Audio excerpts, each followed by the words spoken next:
हमारे सामने जब भी एक सक्सेसफुल पर्सन का जिक्र होता है तो हमारे जहनों में एक डिसिप्लिन्ड पर्सन और डिसिप्लिन लाइफ की इमेज बनना शुरू हो जाती है। लेकिन Zen to done book author Leo Babauta के according it's one of the most prevalent myths of our culture self discipline.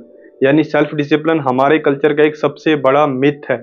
जी हाँ, सेल्फ डिसिप्लिन जैसी कोई भी चीज़ दुनिया में एग्जिस्ट ही नहीं करती and it's a big lie between you and your success. तो अगर आपको भी जानना है सक्सेस का असल राज तो ये वीडियो आपके लिए है।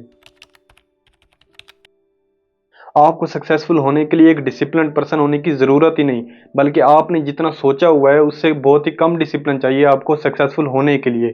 और इसके पीछे एक सिंपल सा रीज़न, ज़्यादातर लोगों को सक्सेस की असल डेफिनेशन ही कभी नहीं पता चली।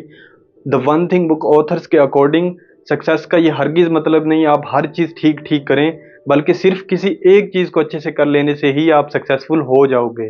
सक्सेस की बस एक ही ट्रिक है, आप सबसे पहले एक राइट हैबिट चूज़ करें और फिर थोड़े से डिसिप्लिन के साथ उस हैबिट को अपने लाइफ का पार्ट बना लें। और बस आपको इतना ही डिसिप्लिन चाहिए और इस डिसिप्लिन को कहा जाता है सेलेक्टेड डिसिप्लिन।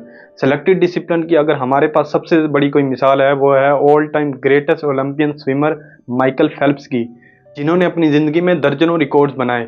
लेकिन आप में से काफ़ी लोगों को ये मालूम नहीं होगा माइकल बचपन से ही एक मेंटल कंडीशन ADHD का शिकार थे।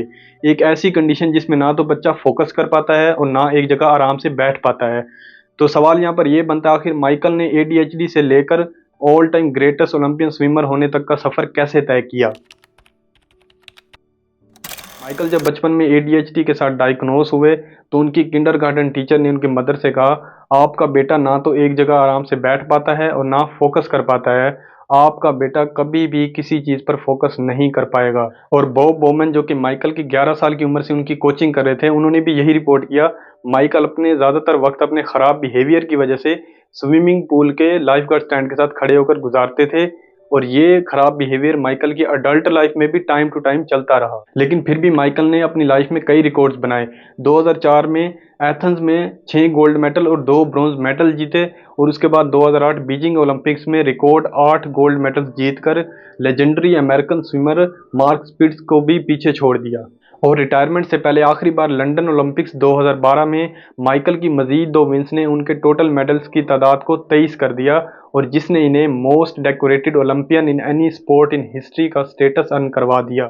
और ये इतने ज़्यादा मेडल्स हैं, अगर वो एक ओलंपिक्स में एक पर्सन की बजाय एज एक कंट्री भी खेलते तो आखिरी 3 ओलंपिक्स में 12th रैंक पर आते। माइकल की इतनी बड़ी सक्सेस के पीछे सिर्फ और सिर्फ एक ही राज था और वो है सेलेक्टेड डिसिप्लिन। 14 साल की उम्र से लेकर बीजिंग ओलंपिक्स 2008 तक माइकल ने हफ्ते के 7 दिन प्रैक्टिस शुरू कर दी। माइकल ने फिगर आउट कर लिया अगर वो संडे को भी प्रैक्टिस करेंगे तो साल में उन्हें 52 एक्स्ट्रा डेज का एडवांटेज मिल जाएगा।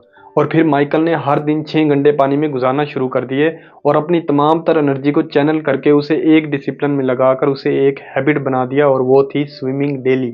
और सिर्फ एक राइट हैबिट बनाने की वजह से जो उन्हें पे ऑफ मिला वो हम सबके सामने ही है। लेकिन सवाल यहाँ पर यह पैदा होता है आखिर एक हैबिट कब तक बनती है और कितने दिन तक आपको डिसिप्लिन को मेंटेन रखना पड़ेगा। इसका जवाब है यूनिवर्सिटी कॉलेज ऑफ लंदन के रिसर्चर्स के पास। इस चीज़ को देखने के लिए कि कब एक हैबिट हमारे बिहेवियर का ऑटोमेटिक पार्ट बन जाती है, उन्होंने एक एक्सपेरिमेंट कंडक्ट किया जिसमें स्टूडेंट्स को एक स्पेसिफिक टाइम पीरियड के लिए एक्सरसाइज और डाइट गोल्स दिए गए और फिर इनकी प्रोग्रेस को मॉनिटर किया गया। रिजल्ट्स ने शो किया एक न्यू हैबिट को बनने में एवरेज 66 डेज लग जाते हैं।